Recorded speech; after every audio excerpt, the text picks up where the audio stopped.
बिस्मिल्लाहिर्रहमानिर्रहीम। मैं डॉक्टर गुफरान बाबर हूँ, फिजिशियन इन अमेरिका, और आप देख रहे हैं मेरा यूट्यूब चैनल। मैं डॉक्टर गुफरान हूँ। आज का टॉपिक बहुत ही इंटरेस्टिंग है और इसका ताल्लुक हमारे थायराइड ग्लैंड से है, और हम आज बात करेंगे थायराइड कैंसर की। थायराइड का कैंसर काफ़ी कॉमन है और मुख्तलिफ दुनिया के इलाकों में मुख्तलिफ इसका इंसिडेंस पाया जाता है। इससे पहले कि हम थायराइड कैंसर के बारे में मज़ीद बात करें, प्लीज़ इस वीडियो को लाइक और शेयर करें और प्लीज़ मेरे चैनल को सब्सक्राइब करें। थायराइड का जो कैंसर है, थायराइड ग्लैंड पहले तो है क्या चीज़। थायराइड ग्लैंड जो है हमारी नेक में के सामने वाले हिस्से में बिलो द एडम्स एप्पल, यहाँ पे एक बटरफ्लाई की शेप का ऑर्गन है, और ये प्रोड्यूस करता है, बनाता है थायराइड हार्मोन। और थायराइड हार्मोन जो है वो कंट्रोल होता है हमारे मास्टर ग्लैंड यानी पिट्यूटरी ग्लैंड से, जो कि ब्रेन के अंदर मौजूद है। और वहाँ से एक सिग्नल आता है, एक हार्मोन आता है, थायराइड स्टिमुलेटिंग हार्मोन, जो कि इस ग्लैंड को या गदूद को कहता है कि आप थायराइड हार्मोन बनाएं। थायराइड हार्मोन एक मेटाबॉलिक हार्मोन है और इसके एडवांटेजेस सर के बाल से लेके और पाँव के नाखून तक हैं।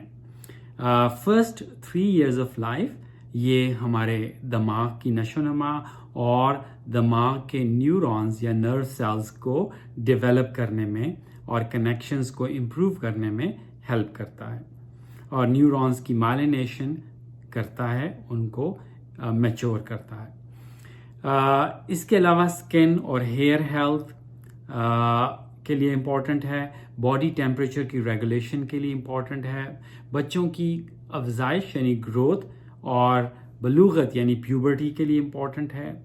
ये हमारे हार्ट रेट को रेगुलेट करने में हेल्प करता है, हमारी ब्रीदिंग को, हमारी सांस को नॉर्मल करता है, हमारे आंतों की मूवमेंट या इंटेस्टिनल मूवमेंट्स को ऑल्सो को भी रेगुलेट करता है। इसके अलावा बलूगत के वक्त बच्चों की मेंसेस, टीनेज गर्ल्स की माहवारी, उसको भी ये कंट्रोल करता है। इसके अलावा हमारे मसल डेवलपमेंट, बोन के अंदर कैल्शियम को डिपॉजिट करने में भी इसका रोल बताया जाता है। ओवरऑल एक जनरलाइज्ड मेटाबॉलिक हार्मोन है। थायराइड ग्लैंड बाज़ सूरतों में इसका साइज जो है वो बढ़ सकता है। अमूमन माएँ जो है वो बच्चों के गले के ऊपर नज़र डाल के देख सकती हैं कि उनका जो गले का ये ग्लैंड है, दूध जो है ये बढ़ा हुआ है, या दोस्त बता सकते हैं, या फिर आपके डॉक्टर जो हैं वो रेगुलर चेकअप के दौरान इसको आइडेंटिफाई कर सकते हैं। ख़वातीन अमूमन जब गले में हार या नेकलेस डाल रहे हों और एक्सटेंड करें अपने नेक को और यहाँ पे उनको स्वेलिंग महसूस हो, तो इसका चेकअप होना बहुत ज़रूरी है। और बाज़ औक़ात इसमें वाज़ेह तौर पे एक साइड या दोनों साइड्स पे स्वेलिंग या गिल्टी या नोड्यूल नोट की जा सकती है। सो ये तो सिंपल ऑब्जर्वेशन है। इसके अलावा जो लोकली इसके लोकल इफ़ेक्ट्स होंगे वो डिपेंड करेगा कि भाई इसके अंदर नोड्यूल या कैंसर कितना बढ़ा हुआ है, या तो ये सामने की तरफ यानी नेक के सामने की तरफ बढ़ेगा, या नेक के अंदर डाउनवर्ड मूवमेंट होगी, या साइडवर्ड इसके मूवमेंट होगी। और ये जहन में रखेंगे, कैंसर का लफ्ज़ जो है वो क्रैब से लिया जाता है। क्रैब जो है वो केकड़ा है। जिस तरह अगर आप उसको विजुअलाइज करें कि उसके हाथ पाँव काफ़ी सारे निकले होते हैं एक बॉडी, और उसके इर्द गिर्द उसके आर्म्स एंड लेग्स होती हैं, तो इसी तरह ये थायराइड कैंसर फ्रंट की तरफ भी आ सकता है। तो ये सामने नेक के मसल्स को इन्वॉल्व करेगा। अगर ये पीछे की तरफ बढ़ेगा तो ये हमारे सांस की नाली लैरिंक्स में जा सकता है। सांस में दुश्वारी हो सकती है। इसके अलावा जो लैरिंक्स के अंदर नर्व है उसके करीब जो कि हमारी आवाज़ को, हमारे वोकल कॉर्ड्स को कंट्रोल करती है, उसको इन्वॉल्व करके डिसफंक्शनल करेगा, तो हमारी आवाज़ जो है वो भारी हो जाएगी, होर्स आवाज़ हो जाएगी। अगर यही कैंसर और पीछे एक्सटेंड करें अंदर की तरफ, तो हमारी सांस की नाली के पीछे खुराक की नाली है, तो खाने में दुश्वारी या डिस्फेजिया हो सकता है। अगर ये साइड्स की तरफ नेक में फैलेगा, तो हमारे स्मॉल चैनल्स हैं लिम्फेटिक्स या लिम्फ वेसल्स, उनके ज़रिए ये जो गर्दन के छोटे गदूद जिनको लिम्फ नोड्स कहते हैं, उनके अंदर सेंट्रल लिम्फ नोड्स के अंदर या लैटरल जो साइड पे लिम्फ नोड्स हैं और डीप सर्विकल लिम्फ नोड्स के अंदर ये स्प्रेड कर सकता है। और यहाँ भी इसका पेट ना भरे तो ये क्रैब की जो एक्सटेंशन है वो हमारे लंग्स में हो सकती है, लोगों को थूक में खून आ सकता है। इसके अलावा ये बोन्स में मेटास्टेसाइज करेगा और बोन पेन होगी, ये एडवांस स्टेज होगी डिजीज़ की, लिवर में मेटास्टेसाइज कर सकता है। तो वेरिएबल ऑर्गन्स में ये फैल जाएगा कैंसर, और उसी तरह के ये सिम्टम्स भी कॉज करेगा। इसमें रिस्क फैक्टर्स क्या हैं, थायराइड कैंसर क्यों होता है? एक तो ये है कि ये आयनाइजिंग रेडिएशन, अगर किसी को लिम्फोमा हुआ या कोई और कैंसर हुआ जो नेक के लिम्फ नोड्स में था और हाई डोज रेडिएशन थेरेपी यानी शुआओं की ट्रीटमेंट जब की गई कैंसर की, तो वो थायराइड को एट रिस्क बना देता है फ्यूचर कैंसर के लिए। और जब नई नई रेडिएशन दरियाफ्त हुई तो लोग एक्नी के लिए भी इन रेडिएशन को यूज़ करते थे, तो ये कॉमनली यूज़ की जाती थी। सो रेडिएशन एक्सपोजर बहुत बड़ा रिस्क फैक्टर है। इसके अलावा फैमिलियल बहुत सारी फैमिलीज़ के अंदर ये बीमारी रन कर सकती है। कुछ जो है न्यू म्यूटेशंस हो सकती हैं, कुछ P10 म्यूटेशन है, काउडन डिजीज़, इस किस्म की म्यूटेशन से ये बीमारी हो सकती है। इसके अलावा मैन या मल्टीपल एंडोक्रिन न्यूप्लेजिया जो कि गदूदों के कैंसर का मजमुआ है, उन लोगों को भी थायराइड कैंसर, खसूसन मेड्यूलरी थायराइड कैंसर हो सकता है। इसके अलावा ऑटो इम्यून डिजीजेस जिसके अंदर थायराइड इन्वॉल्व होता है, जिस तरह हाशीमोटोस थायराइडाइटिस या थायराइड इन्फ्लेमेशन, उसके अंदर भी लोगों को कैंसर होने का खतरा होता है। इसके अलावा जो मुख्तलिफ चीज़ें कैंसर कर सकती हैं, उनमें सिंड्रोम्स का मैंने जिक्र कर दिया। इसके अलावा जो है मुख्तलिफ किस्म के नई सेल्स के अंदर म्यूटेशंस या सेल्स जो हैं वो चेंज हों, अब करें अपना नेचर, उनके अंदर भी कैंसर हो सकता है। कैंसर की मुख्तलिफ टाइप्स हैं। इसमें वेल डिफ्रेंशिएटेड जो कि कम मलिग्नेंट या कम ख़तरनाक होता है। इसमें पेपिलरी और फॉलिकुलर थायराइड कैंसर, पेपिलरी तकरीबन 80% कैंसर होता है, इसमें 10% फॉलिकुलर कैंसर होता है, ये वेल डिफ्रेंशिएटेड हैं। इसके अलावा पुअरली डिफ्रेंशिएटेड में जो कि ज़्यादा ख़तरनाक कैंसर्स हैं, उनमें एनाप्लास्टिक और मेड्यूलरी थायराइड कैंसर्स जो हैं वो आ जाते हैं। अब फिर इसके बाद आ जाता है कि थायराइड कैंसर का इवैल्यूएशन कैसे किया जाए, इसकी तशख़ीस कैसे की जाए। तो जो ही आपको महसूस हो या आपके फिजिशियन को महसूस हो कि थायराइड ग्लैंड का साइज़ बढ़ा हुआ है, तो उस स्टेज के अंदर थायराइड की अल्ट्रासाउंड करनी चाहिए। अल्ट्रासाउंड बहुत ही ईजी टूल है जिससे हम थायराइड कैंसर की साख्त मालूम कर सकते हैं। वो थायराइड के अंदर एक प्रोब लगा के नेक के ऊपर और थायराइड ग्लैंड को देखा जाता है, और उसमें देखा जाता है कि उसमें नॉड्यूल्स तो नहीं है, यानी गिल्टियाँ तो नहीं हैं, और गिल्टियों में भी उनका साइज़ देखा जाता है कि 1 सेंटीमीटर है या 1 सेंटीमीटर से ज़्यादा है, उनका के इर्द गिर्द एक कैप्सूल है, वॉल है कि नहीं, सेल्स के अंदर जो है वो अपीयरेंस कैसी है, डार्क है या ब्राइट है, यानी वो सॉलिड नोड्यूल है कि नहीं, ब्लड वेसल्स कहाँ पे हैं, सेंटर में हैं या पेरिफेरी पे हैं, क्या ये कैंसर उस गिल्टी को तोड़ के बाहर के थायराइड ग्लैंड में फैल रहे हैं, क्या ये thyroid gland local lymph nodes या नेक के जो गदूद हैं बाकी लिम्फ ग्लैंड्स उनमें एक्सटेंड तो नहीं कर रहा। तो ये उसकी एक्सटेंट को आइडेंटिफाई करने में अल्ट्रासाउंड पे हेल्प करेगा। और अगर अल्ट्रासाउंड पे एक नोड्यूल देख ली गई तो उसके बाद नेक्स्ट जो स्टेप है वो फाइन नीडल एस्पिरेशन या FNA है, जिसके अंदर अल्ट्रासाउंड की गाइडेंस में एक साइड से अल्ट्रासाउंड लगाई, दूसरी साइड से नीडल जो है वो यूज़ करके उस नोड्यूल में से थोड़े से सेल्स या खुलिये निकाल के माइक्रोस्कोप के नीचे उनको स्टडी किया जाता है कि ये किस किस्म की साख्त है, और उस हिस्टोपैथोलॉजी के ऊपर देखा जाता है कि कौन सा कैंसर है और उसके मुताबिक ट्रीटमेंट प्लान वज़ा किया जाता है। और 80% इससे डायग्नोसिस हो सकता है। जो है कुछ इसमें इनडिटर्मिनेंट होते हैं, पता नहीं चलता कि भाई कैंसर है या नहीं, और 10 से 15% इनमें जो है वो बिनाइन होते हैं, जो कि एडिनोमा यानी ग्लैंड खुद ही एक छोटे सी गिल्टी बनाता है जो कि कैंसर नहीं होता। अब अगर तो कैंसर डायग्नोज हो गया है तो अगला स्टेप है कि इसके साइज के मुताबिक इसको कैटेगराइज किया जाता है।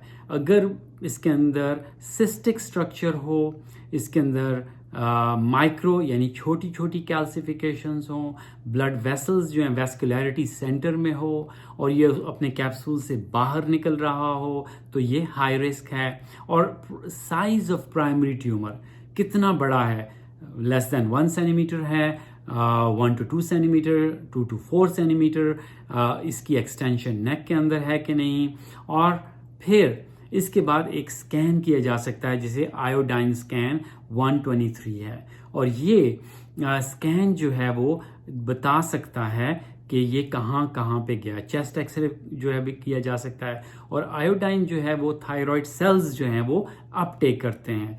अगर आपको पता हो कि थायराइड हार्मोन आयोडाइन के तवस्सुत से बनता है, आयोडाइन और एक टायरोसिन का अमाइनो एसिड मिलकर थायराइड हार्मोन बनाता है। तो जहाँ पे भी थायराइड के खुलिये पाए जाएंगे वहाँ पे आयोडीन एक स्पंज की तरह ये एब्जॉर्ब करता है। जिस तरह स्पंज पानी को एब्जॉर्ब करता है, इस तरह थायराइड ग्लैंड आयोडाइन को अपटेक करता है, यानी उसको जज्ब करता है।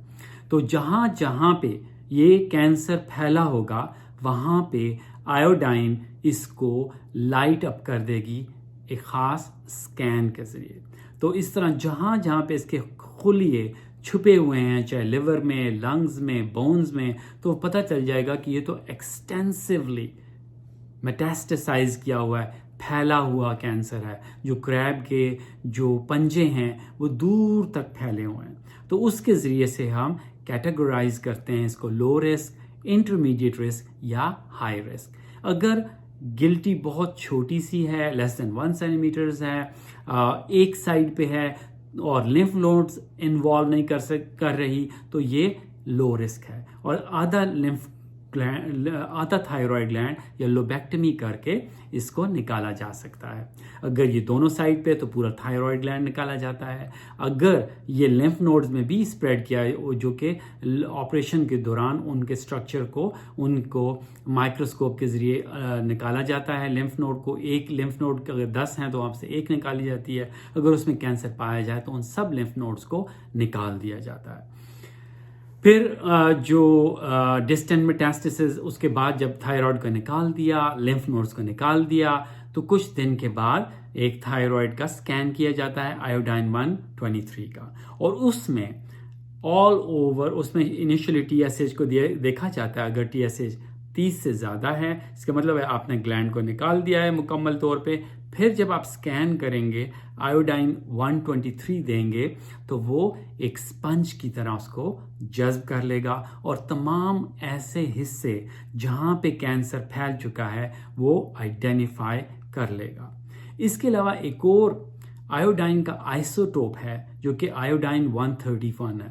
जो आयोडाइन 131 है उसके अंदर एक खासियत यह है कि वो कैंसर के सेल्स को या नॉर्मल थायराइड सेल्स को भी डिस्ट्रॉय कर सकता है, तबाह कर सकता है। तो फिर आयोडाइन 131 स्कैन करके कैंसर को ऑल ओवर द बॉडी को रिमूव कर दिया जाता है। और subsequently depending upon the risk categorisation, क्या लो रिस्क, इंटरमीडिएट या हाई रिस्क है, पेशेंट्स को लेवोथायरॉक्सिन या थायरॉक्सिन दवाई पे शुरू कर दिया जाता है ताकि जो थायरॉक्सिन है वो हमारे ब्रेन से जो सिग्नल आ रहा है थायराइड स्टिमुलेटिंग हार्मोन उसको सप्रेस कर दे। और इसमें हाइपोथेसिस ये है कि अगर वो सिग्नल जो ब्रेन से आ रहा है वो सप्रेस हो जाएगा तो जहाँ कहीं भी छुपे हुए थायराइड सेल्स अभी भी बचे हैं वो ग्रो नहीं करेंगे, या अगर ग्रो करेंगे भी तो बहुत आहिस्तगी से, क्योंकि इनको स्टिमुलेट नहीं किया जा रहा। तो depending upon the risk TSH को 0.1 to 0.5 रखा जाता है। तो ये इसलिए किया जाता है ताकि डिजीज जो है वो अगर कहीं छुपी हुई है तो ना आए। और ऐसे पेशेंट्स को एवरी ईयर आयोडाइन 123 स्कैन के जरिए दोबारा देखा जाता है। थायराइड मेडिसिन को डिसकंटिन्यू कर देते हैं 2 से 3 हफ्ते, TSH राइज करता है 30 या उससे ज़्यादा, और फिर दोबारा ये स्कैन करते हैं ताकि देखा जाए कि थायराइड के जो कैंसर सेल्स हैं वो दोबारा तो नहीं आ गए, और दोबारा आ गए हैं तो फिर उनको आयोडाइन 131 और या फिर अगर थायराइड बेड के अंदर जहाँ से आपने थायराइड ग्लैंड ने रिमूव किया, अगर वहाँ के मसल्स के अंदर या लोकल ट्रेकिया, लैरिंक्स या इसोफेगस या खुराक की नाली में कहीं पे भी मौजूद है तो वहाँ से सर्जिकली एक्ससाइज किया जाता है। अगर लिम्फ नोड्स में उनको भी एक्ससाइज किया जाता है और फिर आयोडाइन 131 उनको दे के जो रिमेनिंग कैंसर सेल्स हैं उनको निकाल दिया जाता है। तो depending upon the risk category, low, intermediate और high, low risk they can easily have long term survival, क्योंकि उनका आपने कैंसर निकाल दिया, वो छोटा सा था, लेस देन 1 सेंटीमीटर था, लोकल उसकी एक्सटेंशन नहीं थी और डिस्टेंटली वो स्प्रेड नहीं हुआ था, फैला नहीं हुआ था, तो ये तकरीबन क्योरेबल डिजीज बन जाती है। और इसी तरह इंटरमीडिएट और हाई रिस्क भी अगर प्रॉपर सर्जरी की जाए, रेडिएशन थेरेपी की जाए, रेगुलर मॉनिटरिंग की जाए तो भी इसके रिजल्ट्स अच्छे निकलते हैं। लेकिन मेन स्टे ये है कि इसकी जितनी जल्दी तशखीस होगी उतना ज़्यादा हमें इसका अच्छा इलाज होगा किसी भी कैंसर की तरह। तो जो थायराइड ग्लैंड की एनलार्जमेंट है उसको आइडेंटिफाई करना एग्ज़ाम के ऊपर या नोटिस करना बहुत इम्पॉर्टेंट है। और हमारे ये डिज़ीज़ फीमेल्स में ज़्यादा रन करती है, इसलिए ख़वातीन जब भी अपने गले को तरफ तवज्जो करें या नेकलेस पहने तो अपने थायराइड की तरफ तवज्जो ज़रूर दें, चाहे बच्चे हों बड़े हों। Any noticeable thyroid gland in the neck, उसकी अल्ट्रासाउंड करवानी और थायराइड हार्मोन फंक्शन टेस्ट कराने ज़रूरी हैं। और थायराइड फंक्शन टेस्ट के अंदर free T4, TSH, thyroid antibodies जिसमें थायराइड परऑक्सीडेज, थायरोग्लोबुलिन एंटीबॉडी जो है वो उसमें उसका चेक किया जाता है। और सिम्टम्स जो हैं वो हाइपोथायराइड या हाइपर थायराइड हो सकते हैं। हाइपो का मतलब लो और हाइपर का मतलब हाई। हाइपोथायराइड सिम्टम्स में lack of energy, dryness of skin, cold temperature, constipation, overall dryness of skin होती है। और हाइपर हार्ट रेट बढ़ जाता है, ब्लड प्रेशर बढ़ जाता है, बॉडी टेम्परेचर बढ़ जाता है, हार्ट रेट बढ़ जाता है, ब्रीदिंग मूवमेंट्स, वेट लॉस और बोन डीमिनरलाइजेशन हो सकती है। तो ये सारी चीज़ें उनमें नोटिस की जा सकती हैं और ऐसे लोगों में कोल्ड या हॉट नोड्यूल हो सकती है। तो in summary long term treatment के लिए initially surgery followed by radiation, उसके बाद regular monitoring of TSH, thyroglobulin और iodine 123 scan once a year. और अगर वो थायरोग्लोबुलिन पॉजिटिव है और डिस्टेंट मेटास्टेसिस हों तो उनको दोबारा आयोडाइन 131 दी जा सकती है, या अगर कैंसर आइडेंटिफाई हो लोकली इन द नेक उसको सर्जरी से रिमूव किया जा सकता है, और डिस्टेंट हो तो उसको आयोडाइन 131। और इसके लिए अमेरिकन थायराइड एसोसिएशन की गाइडलाइंस हैं जिसको मैं उनको स्ट्रेटिफाई किया हुआ है, लो, इंटरमीडिएट और हाई, और मेटास्टेसिस या स्प्रेड को स्ट्रेटिफाई किया हुआ है based on tumour node metastasis classification के बारे में। उम्मीद है कि आपको इस वीडियो से फ़ायदा हुआ होगा। Please like this video and share this video and subscribe to my channel, and please keep an eye on your neck। अगर किसी को भी थायराइड, गोइटर या गिलर की तकलीफ हो तो इसकी अल्ट्रासाउंड ज़रूर कराएं ताकि कैंसर की अर्ली और जल्द तशखीस हो के इसका इलाज हो सके। अल्लाह ताला हम सब का हामी नासिर हो। अल्लाह ताला हम सबको अपने हिफ्ज़ व ईमान में रखे। आमीन। सल्लल्लाहु अलैहि व आलिहि व अस्हाबिहि वसल्लम। अस्सलाम वालेकुम।